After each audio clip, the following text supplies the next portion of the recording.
여러분 안녕하십니까? 그 센트럴 신학교 디플로마 과정에 계신 분들 환영합니다. 여러 가지 여건이 어려운데도 이렇게 강의에 잘 참석해 주시고 또 과제도 잘 이렇게 하셔서 제가 굉장히 감사하게 생각합니다. 아무튼 여러분 힘들게 공부하시는데 좋은 결과가 있기를 바랍니다. 출애굽기 7번째 강의이고요. 율법으로는 첫 번째 강의가 되겠습니다. 그래서 오늘 강의도 한번 시작해 보도록 하겠습니다. 이렇게 오늘은 내용이 길진 않을 거예요. 여러분들이 집중해서 잘 들으시면 도움이 될 거라고 생각합니다.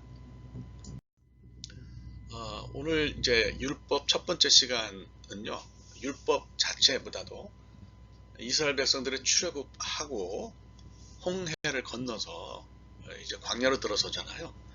그래서 거기서 율법을 받기 위해서 시내산으로 갑니다. 그래서 이제 그 시내산이 어딘지는 오늘날 좀 헷갈리지만 그래도 그 제벨무사, 시내반도 남반에 있는 제벨무사, 제벨이라는 말은 아랍어로 산이란 뜻이고 무사는 모세예요. 그래서 모세의 산인데요. 사진은 굉장히 많죠. 나중에 이제 그 산도 사진을 통해서 보여드리겠습니다. 그래서 그 시내산으로 가는 그 여정에서 생긴 일을 다루겠습니다. 그래서 이런 여러 가지 일들이 있는데요. 그것을 함께 좀 생각을 할 수 있기를 바랍니다. 아마 강의를 들으시는 분들 가운데는 시내산도 이미, 그러니까 시내산이라고 알려져 있는 그 제벨무사도 이미 다녀오신 분들이 있을 거라고 그렇게 생각합니다. 그래서 하여튼 여러분들이 일단 오늘은 산 얘기는 아니고요. 거기로 가기 위해서 생긴 여러 가지 일들을 함께 다루도록 그렇게 하겠습니다. 자, 이제 첫 번째 사건이 이제 만나와 메추라기인데요. 만나를 먼저 좀 다뤄보도록 그렇게 하겠습니다. 출애굽기 16장을 보시면 여러분들이 이제 그 만나에 관한 얘기가 쭉 나오는 것을 볼 수가 있어요. 만나뿐만 아니라 메추라기도 이제 나오죠. 그런 우스갯소리가 있어요. 남자 셋이 모여가지고 6.25 전쟁에 나가서 싸운 얘기를 했다 그래요. 한 사람이 자기는 철원 전투에서, 철원이라는 곳에 이제 거기 가면 전투 흔적이 많잖아요. 철원 전투에서 눈에 그 총을 맞았는데 의사가 다른 눈을 넣어줘가지고 지금까지 잘 본다 그랬어요. 참 끔찍한 얘기인데 남자들끼리 모이면 이런 얘기 할 수도 있죠. 가만히 듣던 그 두 번째 사람이 그랬대요. 나는 낙동강 전투에서 다리에 총을 맞아가지고 다리를 절단하는 수술을 받았는데 군의관이 그때 다른 다리를 붙여줘서 아직 잘 걸어 다닌다고. 그러니까 이제 가만히 듣고 있던 마지막 사람이 그랬대. 나는 별로 자랑할 게 없어. 백마고지에선가 거기서 한번 죽은 거 빼놓고는 자랑할 게 없네. 이렇게 얘기를 했다 그래요. 이게 서로 인터랙션이 없으니까 웃으시는지 치 그러는지 아재 개그라 그러는지 알 수가 없네요. 하여간 이 유머의 제목은 믿지 못할 이야기입니다. 남자들이 허풍을 떨면 하늘을 찌르죠. 굉장히 셉니다. 여러분들이 만약에 그걸 믿지 못할 이야기라 그러면 이스라엘 백성들이 애굽에서 나와서 광야로 들어가서 겪은 이야기는 어떻게 생각하세요? 그 사람들은 먹을 게 없었어요. 하나님이 아주 배고파서 그 아우성인 그들을 보시고 이제 먹을 걸 채워주셨는데 40년 동안 먹을 것을 공급을 하셨죠. 그래서 그 저녁에는 고기를 주시고요. 메추라기를 주신 거죠. 고기를 주시고 아침에는 그 만나라고 하는 그런 곡식을 주셨어요. 그래서 이런 하나님의 공급이 40년 동안 계속이 됐는데 여기 제목을 붙이면 어떻게 될까요? 옛날에 그 기독교 개통대학에서 기독교 개론을 가르친 적이 있어요. 근데 교회 다니는 아이들이 10% 좀 넘더라고요. 요즘 젊은 세대가 참 신앙적인 차원에서 보면 정말 걱정스럽습니다. 지금도 교회가 어려운데 기독교 신앙이 굉장히 어려운데 한 세대 후에는 어떻게 될까 그런 생각하게 되죠. 학기 말에 설문을 돌려보니까 그 기독교 개론 들은 소감이 강의를 무슨 공상과학 SF 소설 같았다. 이렇게 scientific fiction 그 소설 같았다는 얘기를 대부분 많이 했더라고요. 생각해 보니까 성경에 그런 얘기가 굉장히 많아요. 만나하고 메추라기로 하나님께서 40년 동안 이스라엘 백성을 먹이셨다는 얘기도 사실은 그런 얘기들 중에 하나 아니겠어요? 여러분들은 이걸 어떻게 생각하시는지 모르겠어요. 저는 뭐 지금도 뭐 지금도라기보다도 평생 동안 성경에서 이야기한 종류의 기적은 얼마든지 가능하다고 생각하는 사람이죠. 저 어쨌거나 그 먹은 음식이 광야에서 이스라엘 백성이 먹은 음식이 두 가지인데 하나는 만나고 하나는 메추라기였죠. 그 외에는 뭐 먹을 게 별로 없었습니다. 그 출애굽기 16장 4절을 보면은 이스라엘 백성들이 먹을 게 없어서 헤맬 때에 참 그들이 간절하게 바랬던 먹거리 빵이 사실은 빵이라고 하는 게 좋죠. 빵이 하늘에서 비 오듯 내릴 거라고 하는 그런 얘기가 있어요. 힌네님만 무틸 라켐 레헴 민 하샤마임 그렇죠. 그러니까 참 재밌습니다. 힌네니 그럼 보라 그런 뜻이죠. 그래서 내가 하늘로부터 너희에게 빵비를 내릴 것이다. 빵비 민 마티르 라켐 민 마티르 라켐 레켐 굉장히 재밌어요. 이게 이제 빵비라고 하는 그런 뜻인데요. 그래서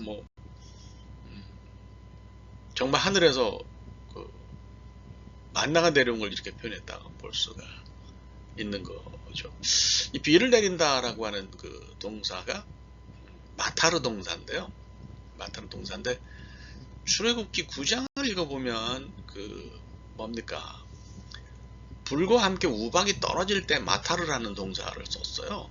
그런데 여기서는 하늘에서 만나가 내릴 때도 똑같이 마타르를 쓰는 거죠. 참 재밌습니다. 그래서 하나님은 비를 내리시는데 어떤 비는 그 우박 내지는 불과 함께 떨어져서 사방을 깨부수는 그런 비도 내리시고요. 또 똑같은 비인데 출애굽기 16장을 보면 이스라엘을 먹여 살리는 생명의 빵비로 이게 바뀌었어요. 하나님이 내리시는 그런 비죠. 참 재밌습니다. 하나님 궁창 위쪽 하늘에 이제 곡간을 스토리지를 여러 개를 가지고 계시는데 그분이 거기서 뭘 꺼내 드시든지 자유롭게 알아서 하실 거예요. 떨어뜨리는 건 똑같은데 거기 다른 물건을 이렇게 하나님이 집어넣으시는 거는 다르죠. 그래서 빵을 집어넣으시면 빵이 내리는 거고요. 우박을 집어넣으시면 우박이 내리는 거고 이제 그렇게 볼 수가 있는 거죠. 그 이제 메추라기는 뒤에 설명하겠는데 메추라기는 설명이 길진 않아요. 메추라기는 왜 설명이 없을까? 뭐 정체가 뻔하잖아요. 메추라기라고 하는 새가 있으니까 그렇잖아요. 그런데 만나에 대해서는 굉장히 긴 설명이 따라 붙습니다. 그건 왜 그렇게 했습니까? 그는 만나가 뭔지 잘 몰라서 그러잖아요. 그죠? 지난 2011년 1월 첫날에 미국에, 우리가 사는 미국의 아칸소주에서 5,000마리 찌르레기가 집단으로 하늘에서 떨어져가지고 땅으로 떨어져서 돌아가신 사건이 생겼어요. 루이지애나에서도 찌르레기 참새가 한 500마리 떨어진 사건이 생겼어요. 학자들이 이유를 알기 위해서 연구를 했는데 확실한 원인은 모르는 거예요. 사막지대에서 기상이변 때문에 새들이 그런다는 얘기도 있지만 그것도 추측이고죠. 정답은 몰라요. 그러니까 하나님께서 이런 일을 하신 이유는 사실 우리가 잘 모른다 이렇게 생각하죠. 더구나 만나는 정말 수수께끼입니다. 그래서 좀 더 설명이 길지 않았나 싶어요. 이거는 만나는 생전 처음 보기도 했고요. 정체가 뭔지 분명하지를 않았어요. 그래서 본문의 그 성경을 읽어보면 아침에 이슬이 내렸는데요. 이슬이 마른 후에 보면 땅바닥에 작고 둥글며 서리같이 세미한 것이 있었다. 이제 그 하나님이 먹으라고 주신 걸 표현하는 거죠. 그러니까 이게 뭔지 정확하게 모르니까 설명도 딱 부러지질 않는 거죠. 사람들이 먹거리를 놓고 이게 뭐냐 그러니까 모세가 설명해. 여호와께서 너에게 주어 먹게 하신 양식이다. 그 얘기는 모세도 정체를 잘 몰랐다고 하는 거죠. 그래서 처음 보니까 이름도 그렇고 생김새도 제대로 설명하기 힘들어요. 16장 31절을 보면 먹거리 이름이 붙는데 우리가 잘 아는 만나가 그거예요. 근데 이게 히브리 말로는 만이라고 읽습니다. 만. 근데 원래는 만이에요. 만이 what이라는 거예요. 그래서 거기 who가 붙으면 who는 this, it, that 이런 뜻이거든요. 그러니까 man who 그러면 what is this? What is it? 그런 뜻이에요. 그러니까 이 도대체 정체를 몰라서 사람들이 이게 도대체 뭐냐? What is it?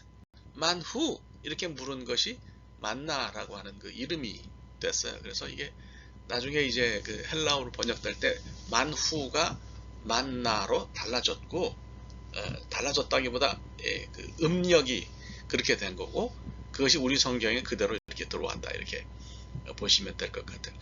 저기 저 호주에 백인들이 들어가 가지고 그 앞발이 뒷발에 비해서 아주 굉장히 작은 희한하게 생긴 짐승을 보고 그게 뭐냐, 그러니까 원주민들이 캥거루 그렇게 대답했다는데, 말뜻은 우리도 몰라 예요. 근데 진짜 백인들이 뭘 몰랐죠. 아, 저 이름이 캥거루인가 보다. 그리고 우리도 몰라, 모른다. 그런 캥거루를 그 짐승 이름에다 갖다 붙였다, 그런 얘기가 있잖아요. 똑같은 거죠. 그렇게 우리가 이것을 생각할 수가 있어요. 오늘날 학자들도 만나의 정체에 대해서는 확실하게 설명을 못합니다. 뭐 보면 우선 시내반도 남부에 자생하는 타마리스크라는 나무의 수지가 만나랑 비슷하다, 혹은 거기 붙어 사는 곤충이 만나다, 뭐 그런 설명도 있고요. 어떤 사람은 시내 광야에 자생하던 어떤 그런 풀이 내놓은 곡식의 일종이다, 뭐 이렇게 이야기를 합니다. 근데 분명한 것은 만나는 하늘에서 내려 하나님 주신 하늘에서 내린 것이긴 한데, 우리가 모르는 뭐 이런 그 하늘의 음식 이런 건 아니에요. 하나님이 주셨는데 땅에서 나온 곡식 같은 거죠.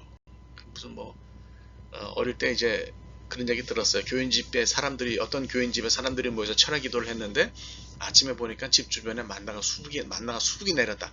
이런 거는 제가 이제 커서 생각해 보면 다 뻥인 거죠. 그렇진 않아요. 그러니까 그 만나가 뭔지는 잘 모르는데요. 하나님이 40년 동안 이스라엘을 먹이셨다는 것이 굉장히 중요하고, 그리고 그거 먹고 이스라엘 백성들이 살아남았다는 것이 굉장히 중요해요. 그러니까 이제 그게 뭐 은혜 아니겠어요? 그런 은혜를 우리가 생각해 볼 필요가 있는 거죠. 메추라기는 이제 그 곡식만 먹으니까 이스라엘 백성들이 고기도 달라 그러니까 하나님이 이제 광야로 나가서 광야를 바라보라고 그렇게 이야기하시면서 메추라기를 이제 주시죠. 그래서 그 새들이 하늘에서 떨어진 얘기는 앞에서 했어요. 제가 메추라기 얘기하려니까 옛날에 중국에 가서 성역 공부했던 기억이 나는데, 그 제가 머물렀던 숙소가 호텔이었는데 그 숙소 이름이 그게 벌써 20년 전인데 노아스 아크였어요. 노아의 방주였어요. 그래서 제가 그 호텔 사장 보고 당신 신자냐 하니까 신자는 아니고 이렇게 노아가 복을 많이 받았다 그래서 자기가 경영하는 호텔 이름을 이렇게 지어놓으면 복 받을 거라고 생각해서 이렇게 했다는 거예요. 아, 이거 참 중국 사람들 굉장히 기복적이더라고요. 근데 뭐 복 받으면 다 좋아하죠. 예. 그 풍습이, 그 사람들은 뭐 가난하던 부자든 일을 하던 호텔 사장이든 상관없이 그 호텔과 관계된 사람에게는 호텔 사장이 이렇게 식사를 한 끼를 내요. 그게 굉장히 인상적이었는데 저한테 메추라기를 2마리를 그날 음식을 중국식으로 조리를 해가지고 내려왔어요. 그러면서 제가 낮에 이제 뭐 메추라기 얘기를 하고 그랬는데, 그걸 전해 들었는지 그 얘기를 하면서 메추라기를 대접하고 싶었다 그러는데, 메추라기가 굉장히 맛있었다는 기억이 지금도 남아 있어요. 양념 때문인지는 모르지만. 그래서 이스라엘 백성들이 메추라기를 먹고 살았다는 것이 이게 가능한 얘기로구나. 이게 뭐 얼마든지 이 사람들이 여기서 그 단백질 섭취가 가능했겠다, 제가 그런 생각을 했습니다. 자, 이스라엘 백성들이 하나님이 광야로 나가라 그러니까 광야로 나갔죠.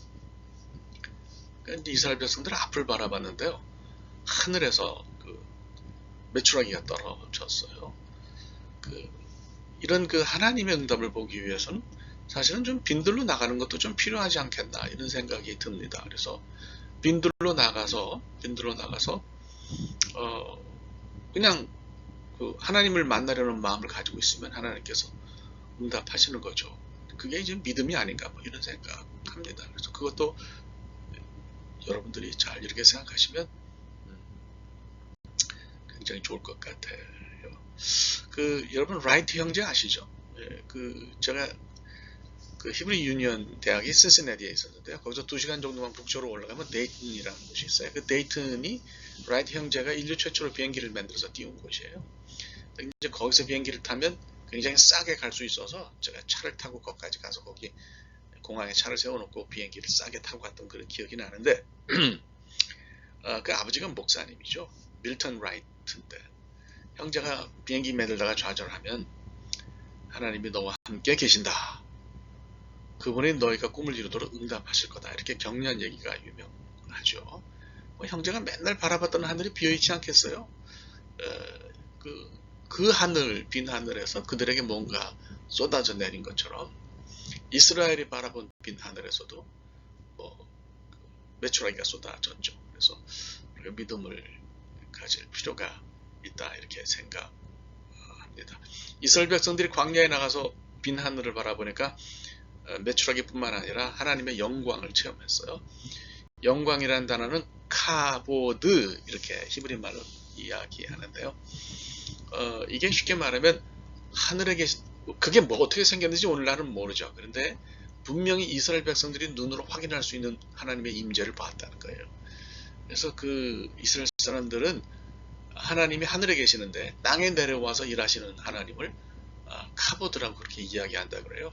우리는 삼위일체로 이 땅에 내려오신 하나님을 예수 그리스도라고 이야기하잖아요. 그 사람들은 예수를 안 믿지만 그런 개념은 또 가지고 있더라고요.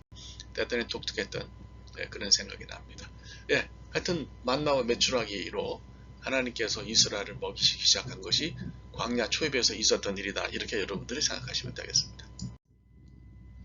자, 그 다음에 이제 그 17장 1절부터 7절을 읽어보시면 무리바 물에 관한 얘기가 나와요. 그러니까 이제 다 16장, 17장은 먹을 거에 관한 얘기죠.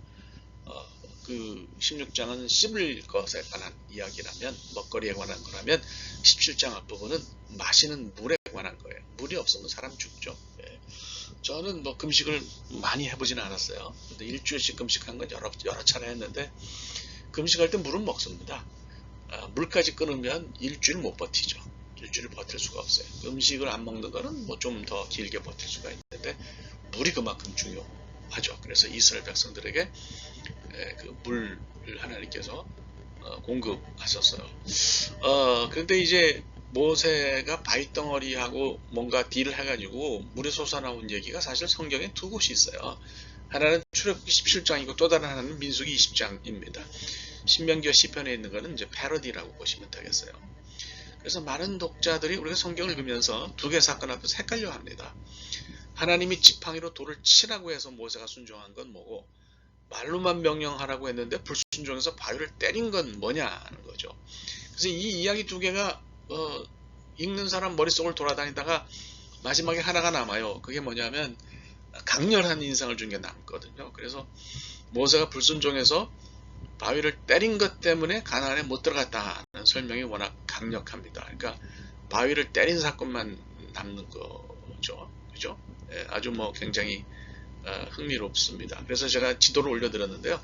민수기 20장에 있는 그 무리바와 출애굽기 17장의 그 무리바가 서로 다르다는 입장을 가진 지도인데 저도 그렇게 생각해요. 역사 비평학자들은 둘이 같은 사건인데 서로 다른 자료에서 왔기 때문에 소스에서 왔기 때문에 그렇다고 보는 거죠. 그래서 마틴 노트가 주장한 거를 보면 출애굽기 17장은 연대가 가장 오랜 자료에서 왔고요. 민수기 20장은 좀 후대 자료에서 왔다 이렇게 이야기를 합니다. 그걸 누가 알겠냐고요. 그 사람들이 그렇게 생각한 거죠. 그 아사히연합신학대학에서 가르치는 이한영 박사, 이분은 굉장히 보수적이지만 깊어요. 참 저보다 젊으시지만 제가 존경하는 분인데 그분이 이제 그 민수기 책을 썼어요. 광야에서 실패와 소망이라는 책을 썼는데 그분이 거기서 그 다른 학자들 글을 다 인용하면서 출애굽기 17장과 민수기 20장의 물 사건은 두 개 전혀 다른 사건이다 이런 이야기를 하죠.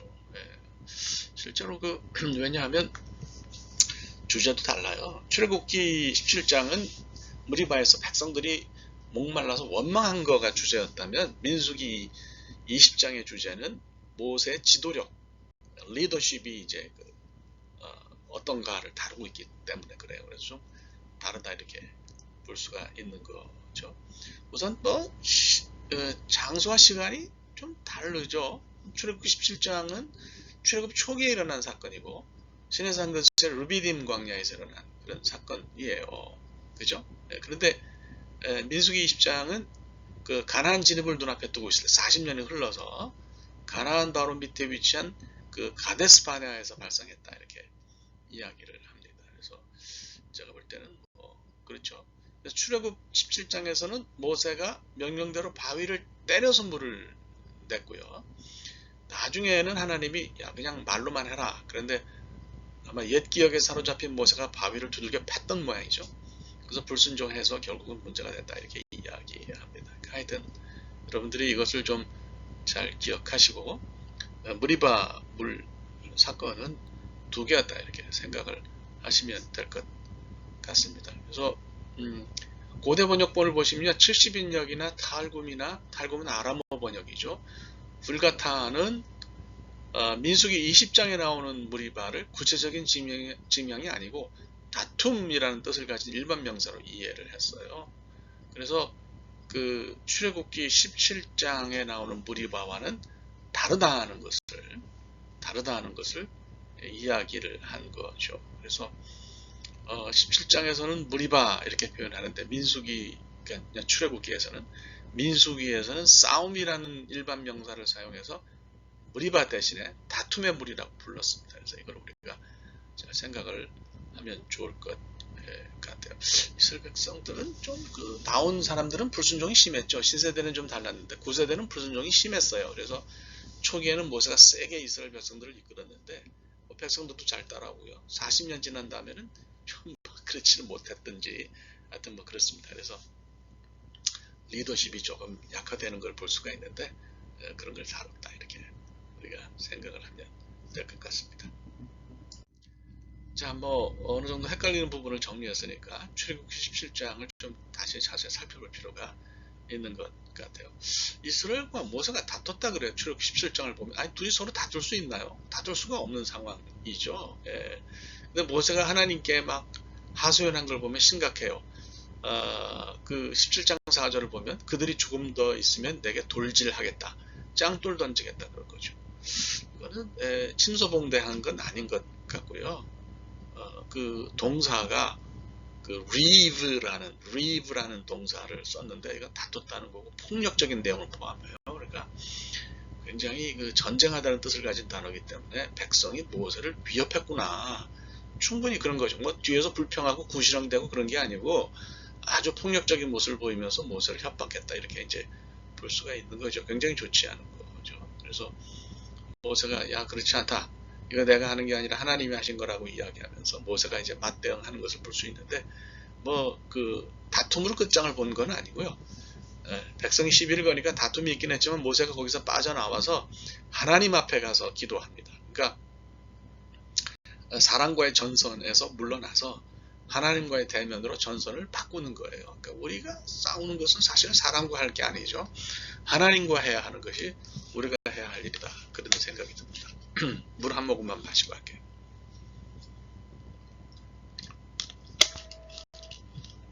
사람들이 거기서 이제 모세에게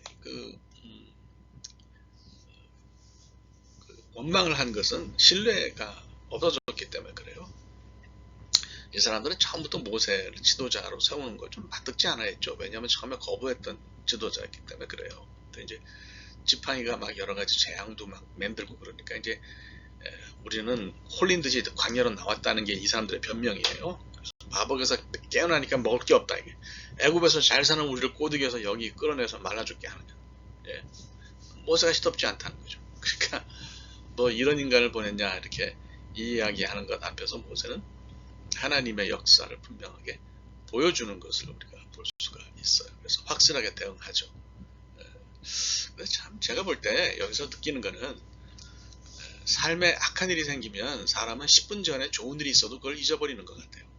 출애굽이 얼마나 좋은 일이에요. 그냥 나와서 배고프고 목마르니까 금방 하나님도 불신하고 모세도 불신하고 이런 것을 볼 수가 있어요. 그래서 이거를 우리가 좀 잘 생각해야 되는 거죠. 자, 한 가지 본문을 보면서 중요한 것은 하나님께서 모세에게 그 무리바에 가서 물을 꺼내러 가는데 너 분명히 지나가야 할 곳이 있다고 이야기를 하십니다. 거기가 어디예요? 아주 내용이 독특해요. 반드시 모세가 지나가야만 하는 지점 하나를 정확하게 짚으시고 반드시 거기를 거치도록 했어요. 그 지점이 어디냐? 바로 백성 앞이었습니다. 호렙산으로 가는 길이 신의 산으로 가는 길이 하나만 있는 건 아니고요. 어디로 가든지 산으로 가면 되는데 하나님은 모세에게 반드시 백성 앞을 지나서 그리로 가라 이제 이렇게 이야기를 하시는 거죠. 이거 보면 장로와 백성 앞을 지나서 가는 게 우선이다. 왜 그럴까? 무엇이 말씀의 진의였을까? 모세에게 돌멩이를 던지려는 백성을 두려워하지 말고 그 앞을 당당하게 지나서 무리바로 가라. 그리고 호렙산으로 이어가라. 시내산으로 이어가라고 하는 거예요. 두려움의 이유가 뭐예요? 문제를 해결하지 못한다고 생각하면 무섭죠. 그러니까 이제 모세에게 쫄지 말라 그러신 거예요.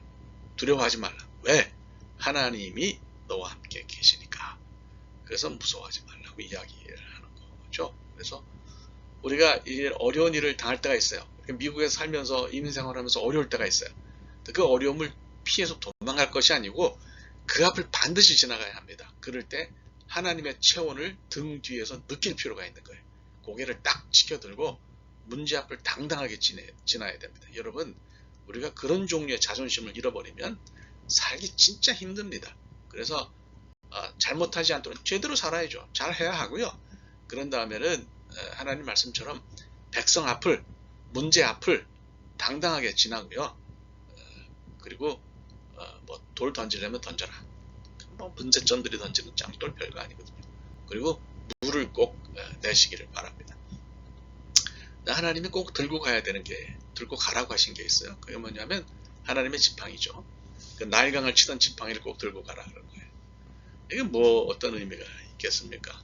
그러니까 하수를 친 지팡이는 그 모세 지팡이가 아니라 사실은 하나님의 지팡이인 거죠. 그래서 하나님의 지팡이고요. 이 지팡이가 여러 가지 기적도 일으켰는데 나중에는 이제 여기서도 역사를 일으키는 것을 볼 수가 있는 거죠.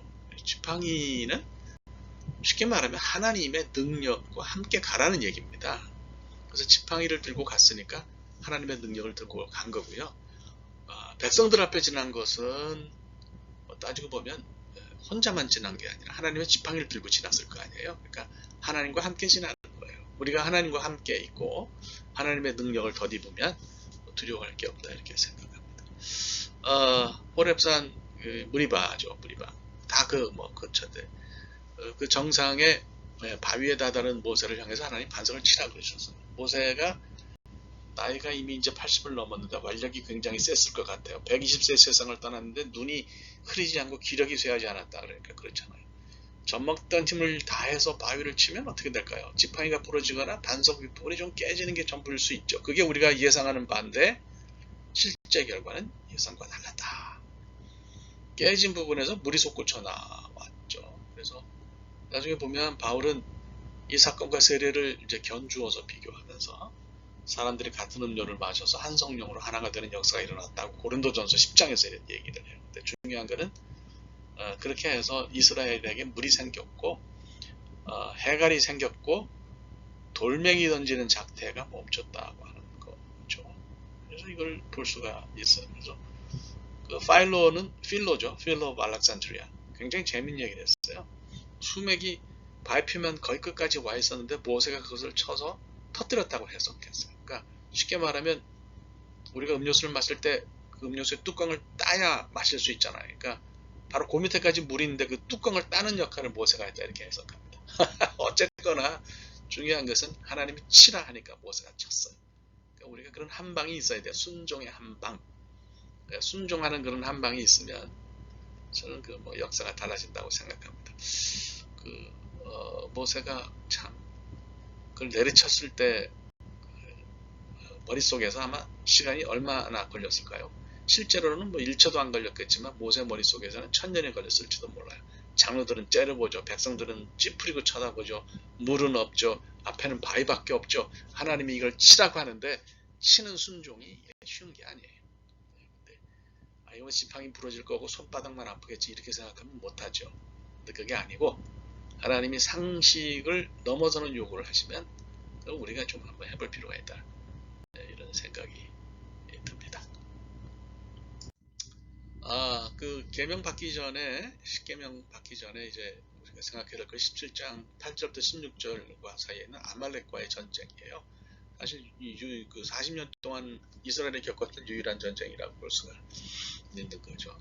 여러분 아시잖아요. 그림에 있는 것처럼 모세 양쪽에 아론과 훌이 서가지고 이제 손을 들면 이스라엘이 이기고 내리면 뭐 지고 뭐 어떤 얘기인 것을 볼 수가 있죠. 그래서 이 전쟁은 이스라엘이 이겼어요. 이거는 뭐 사건 자체는 굉장히 단순하고 여러분들이 다 아시는 건데 거기서 얻는 메시지는 여러 가지가 있는 거죠. 우선 첫째는 하나님과 우리는 얼마나 가까이 있냐 이런 거죠. 여러분과 하나님 사이의 거리는 얼마나 됩니까? 하나님 하늘에 계시고 우리 땅에 있는데 하나님과 우리 사이 얼마나 될까요? 1m, 1km, 100km, 1000km 얼마나 될까요? 한 10,000마일쯤 떨어져 있나요? 우리 느낌이 어떠하든지 하나님과 우리 사이의 거리는 신앙의 건강도를 말하는 거라고 생각해요. 하나님과 우리 사이의 거리는 정해져 있는 거고요. 달라지질 않습니다. 실제로 하나님 이름이 뭐예요? 여러 가지가 있는데 그 중에 하나가 임마누엘이잖아요. 우리와 함께 계신 하나님. 우리가 하나님과의 거리를 어떻게 생각하든지 하나님은 우리 곁에 계신다. 그게 중요해요. 누가복음 24장 보면 엠마오 마을로 그 낙향하던 두 제자와 예수님이 함께 걸으셨어요. 근데 제자들이 전혀 못 알아봤잖아요. 우리가 현실의 문제 때문에 힘들어서 주님이 멀리 계시다고 생각할 때가 있어요. 그런데 그럴 때도 하나님은 우리 곁에 계신다. 그러니까 우리가 인생에서 이렇게 흔들리지 않으려면 내가 생각하는 체감거리, 하나님과의 체감거리를 줄여야 돼요. 그래서 전혀 흔들리지 않을 수는 없는데요. 너무 심하게 흔들리면 어지럽잖아요. 그러니까 이걸 좀 좁혀야 되는 거죠. 그럼 얼마나 될까요? 이러면 재밌어요. 모세가 그 산 위에 올라가서 전쟁을 할 때에 팔을 들면 이겼어요.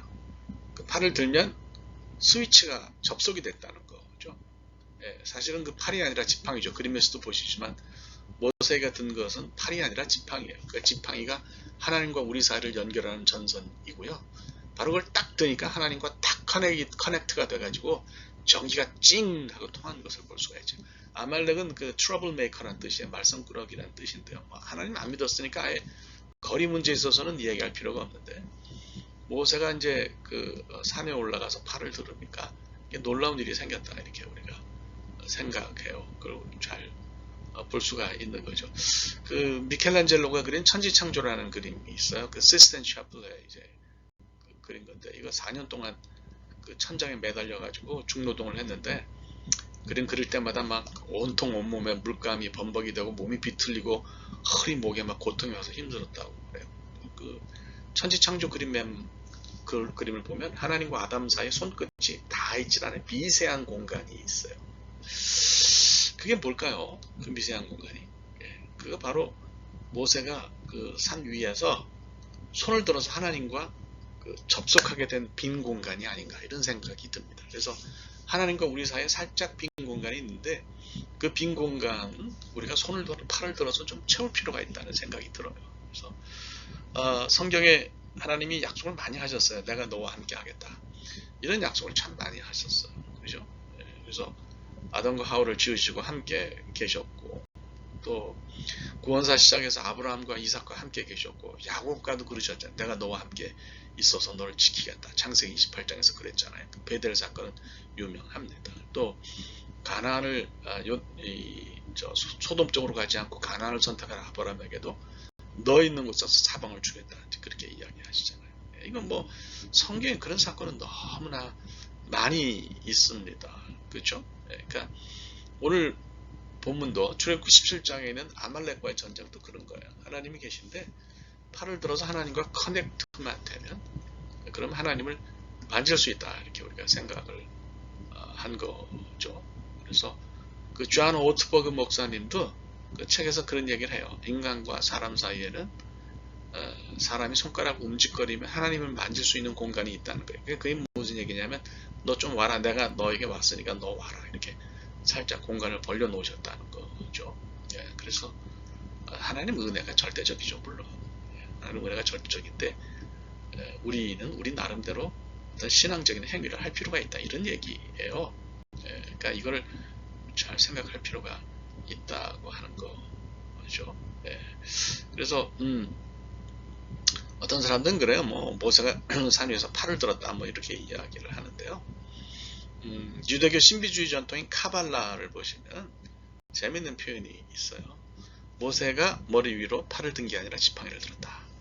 그래서 유대주의 해석 전통은 팔만을 세운 게 아니라 지팡이를 함께 들은 거고 그건 하나님이 함께 계셨다는 얘기예요. 결국 뭐냐면 전쟁은 하나님께 달려있고 뭐 그렇게 했는데 모세가 보인 행동은 하나님을 믿는다. 지금까지 함께 하신 하나님을 믿는다는 그런 신앙 고백인 거죠.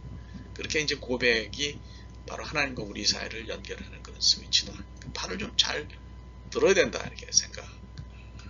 그죠? 그러니까 이거를 여러분들이 잘 생각하시면 좋겠어요. 좀 이걸 응용을 하자면 우리가 사실 매일 여러 가지로 하나님께 팔을 들 수가 있죠. 뭐 우리가 기도하는 걸 수도 있고 찬양하는 것일 수도 있고 헌신할 수도 있고 하나님 뜻대로 살려는 어떤 그런 마음이기도 하고 그런데요. 하나님 은혜로 산다고 하는 신앙 고백이 좀 밑바닥에 깔려 있어야 될 것 같아요. 내가 드는 약팔에 약발이 있는 거 아니에요. 기도를 열심히 해서 뭘 이룬다 그런 게 아니에요. 그거는 사실은 가짜죠. 중요한 거는 하나님이 나를 긍휼히 여기셔서 내가 올린 발을 하나님이 잡아주실 때 역사가 일어나는 거예요. 그죠? 그거 우리가 잘 알 수 있어요. 미국의 그 에드워드 홀이라고 하는 사람이 프락세믹스라고 하는 그런 공간 문화 이론을 얘기했어요. 프락세믹스, P-R-O-X-E-M-I-C-S, 프락세믹스. 제가 이거 많이 안 쓰는 이유, 그러니까 이게 말로만 이야기하는 이유는 뭐 공간도 없고요. 또 여러분들이 주로 강의를 좀 그냥 잘 들으시면 좋겠어요. 그래서 뭐 쓰는 것보다 이렇게 말로 설명을 하는데요. 이 프락세믹스라고 하는 거는 사람과 사람 사이에 공간이 여러 개가 있다는 거예요. 예의 공간이라는 게 있는데 2m 정도 되는 거죠. 이건 서로 떨어져서 2m 정도 떨어져서 얘기하는 사이는 예의를 지키는 사이고요. 쾌적 공간은 1m 정도인데 1m 정도 서서 이야기하면 친한 사람이라는 거예요. 지밀 공간은 50cm. 이거는 정말 가까운 사람 아니면 50cm 안으로 못 들어서는 거예요. 생각해보니까 정말 저도 저희 자식이나 뭐 제 아내나 혹은 아주 친한 제 절친이나 뭐 이렇게 악수하고 이렇게 허그를 할 때 이렇게 그 제 지밀 공간 안으로 들어오지 아니면 그 외 사람들은 지밀 공간 안으로 잘 안 들어오죠. 특히 이제 목사한테는 좋지 않은 냄새가 나는지 교인들이 가까이 안 와요. 그거를 제가 30년 넘게 경험하면서 살았는데 하나님과 우리가 지밀 공간 안에 있어야 되겠다 이런 생각이 많이 듭니다. 그래서 그분의 구원 행동을 간절히 바라고 확신하는 믿음이 있으면 된다. 그래서 아말렉과의 전쟁을 통해서 이것을 우리가 생각할 수가 있을 것 같습니다. 자, 오늘 강의는 여기서 끝이고요. 이제 다음 시간에 드디어 또 율법의 의미가 뭔지, 신의 산 언약이 뭔지, 또 모세가 그 호렙산에 올라가서 하나님 만나서 뭘 했는지 뭐 이런 얘기들을 쭉 이제 앞으로 설명을 하도록 그렇게 하겠습니다. 그래서 여러분들이 잘 들으시고 계속해서 이 강의를 통해서 도움을 많이 받으시기를 바랍니다. 대단히 감사합니다. 오늘 여기까지 하겠습니다.